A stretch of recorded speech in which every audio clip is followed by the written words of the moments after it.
Uy, sandali. May dumating na parcel sa akin. Ito.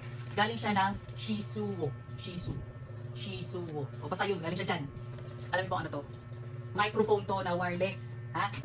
I-unbox natin. Unbox natin para malaman natin kung ano yung laman. Kasi ito talaga yung excited ako na dumating. Para alam mo yun, hindi ako mag-voice over sa mga kinokontent ko. Okay, buksan na natin siya. Ito siya, selyado, kitang-kita nyo naman. O, ayan. May kasama siya mga leaflet na hindi mo naman babasahin. Kung may time ka, basahin mo, go. Pero ako, tamad ako magbasa, kaya hindi ko nababasahin yan. Okay, kitang-kita nyo, diba? Naka-plastic pa. So, ang gagawin natin, tatanggalin natin yung plastic sa buhay mo. Charis! Kitang-kita nyo naman, selyadong-selyado nung dumating. Ayan siya. Buksan natin para makita natin yung laman. Okay, may papel na naman na hindi mo na naman babasahin. So, ito yung mismong product, nakabalot. Tapos, meron pang isang box dito, hindi ko alam kung anong laman, pero buksan natin. Okay, so since dalawa yung microphone mo, dalawa rin yung windproof na wool ball. Tapos, may kasama rin siyang charger at may kasama siyang dalawang earphones. O, diba, kung gusto mo marinig yung sarili mo habang nagre-record. May kasama siyang adapter dito para siguro to sa earphone. I don't know. Tapos, may mga papel dito naka-Chinese characters. Hindi ko na mababasahin yan. Okay, so ito siya. Pakita ko lang sa inyo yung laman. Ayan. Shisu. Oh, pak. Sino ka dyan? Oh, ganda. Diba? Wait, natanggalin natin. Oh, ayan. So, pwede mo siyang i-clip dyan. So, kahit nagsasalita ka dyan, pwede mo lang ilagay dyan kahit saang part ng damit mo. Oh, kahit nga dito sa salamin.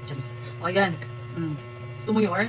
Tapos, oh, pwede siyang pang lightning, pwedeng pang Type-C na phone. O, di ba? Ganito yung boses ko kapag wala akong gamit na microphone. Okay? Ngayon, i-testing natin siya kapag mayroon kang gamit na Shisu na microphone. Okay, so ito yung boses ko guys kapag gagamit ko yung microphone. So, naka-activate yung noise cancellation niya dyan, okay?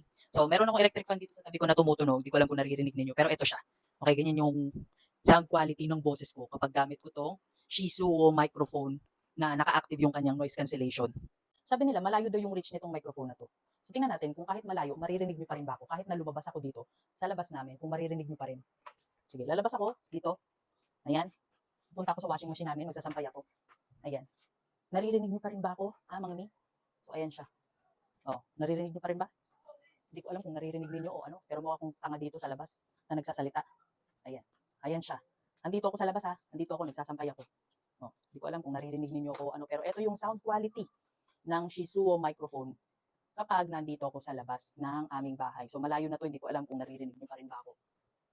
Ayan, papasok na ako sa loob ulit. Ayan. Naririnig niyo pa rin ba? Narinig niyo pa kanina? Hindi ko alam kung narinig ko, sabihin niyo. So pag ganyan yung kulay niya, naka-echo mode na siya. Ito yung boses mo na pwede mong gamitin sa live mo kung meron kang live na kumakanta ka, gano'n, kunyari, kanta ka lang, oo nga pala, di nga pala tayo. Ganon. O ayan, ito yung mode na yon. Ayan, okay ba? Shoutout nga pala siya sa Shisuo, ay nabubulol na ako. Shoutout sa Shisuo, o basta yon Shisu, sa papaulak sa akin na binigyan nila ako nitong microphone na to. Hindi naman totally binigay, pero kasi less 50% nung binigyan nila sa akin to dahil nga content creator ako. So ayun, shoutout sa Shisuo, salamat sa pagbibigay sa akin ng opportunity na magkaroon ng ganitong microphone, okay?